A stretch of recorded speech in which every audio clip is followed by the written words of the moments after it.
Hello and welcome back to my channel. As you know, I've been doing preparatory questions for DevOps and SRE interviews for a long time now. Let's see, I think I'm on the wrong slide here. So we're at question number 177 for these. The idea of these questions answers are for you to be prepared for DevOps or SRE interviews. So when you walk into the interviews or you go virtually, either way, you feel confident that you got this, right? That's my goal. If you're new to the channel, please subscribe. It's nothing for you, but it actually does wonders for my channel. So I really appreciate if you did that.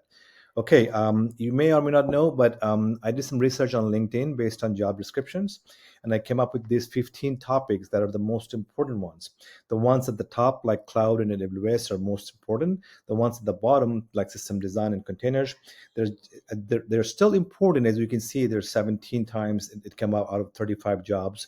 So it is still important, but they're not as important as the ones at the top. So you want to prepare using the first 5 or 6 topics more than you want to spend more time on those than you want to do at the ones at the bottom. Okay, today we're at topic number 9, RDS/database. This actually also qualifies as a question for AWS. So because the question is going to cover both. So anyway, so that's the topic today. The question: how would you set up and maintain an RDS instance? There's a typo here, should be A. RDS instance for a production workload to ensure high availability, scalability, and disaster recovery. That's a mouthful, but really what the interviewer is looking for is your understanding of how to run a database in the cloud. Really, that's what he or she is looking for. So by using these keywords, he or she is giving you some clues about what topics he or she is looking for in your answer. So again, the summary of this is for you to know how do you run a database in the cloud. That's the idea, right? So you can read this slide for yourself, no big deal. I will leave it there for a second before moving to the next one. Okay, so first of all, you want to use multi-AZ. Why? Because when you set up a database in AWS, right, you can choose to be a single availability zone or a multi-availability zone. By doing multi-availability zone, you are ensuring high availability. What that means is even if one of the VMs goes down or a whole AZ goes down, your database will still be up. So that's pretty straightforward.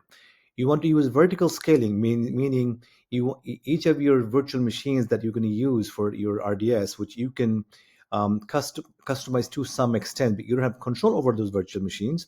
You can't access them, but you can tell Amazon what size of machines you want.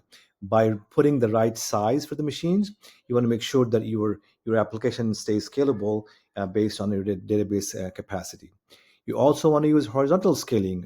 Basically, you want to maybe have one master database for writing, but you have n number of read replicas, so that depending on how busy your application is, you can still serve queries from those read replicas, and they can be many. So even if you can have 20 if you want, if you can afford it, if your application requires it.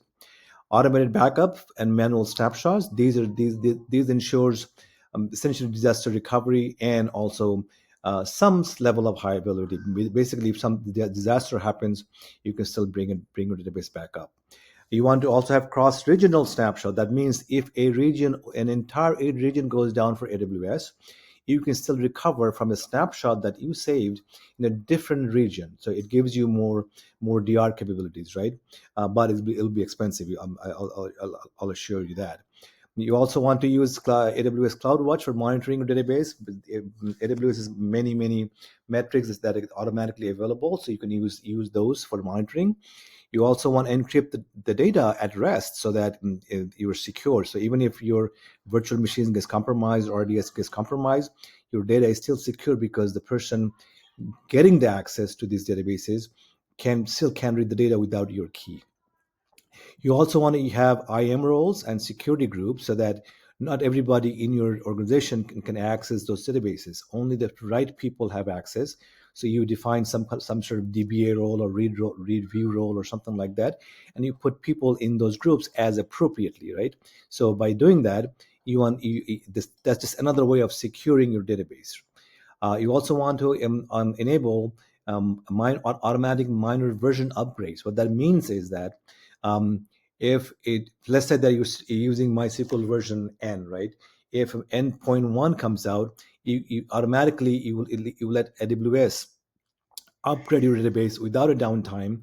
That way, you are up to date in terms of security. You're not vulnerable for the security holes that exist in the older version of MySQL, right? So by allowing AWS to upgrade your database, you remain more secure. Now, notice I said minor, not major, because major upgrades are not they're not transparent. So it will take downtime. So you don't want AWS to automatically upgrade those, because then you can have an outage at an unknown time that you don't have control over.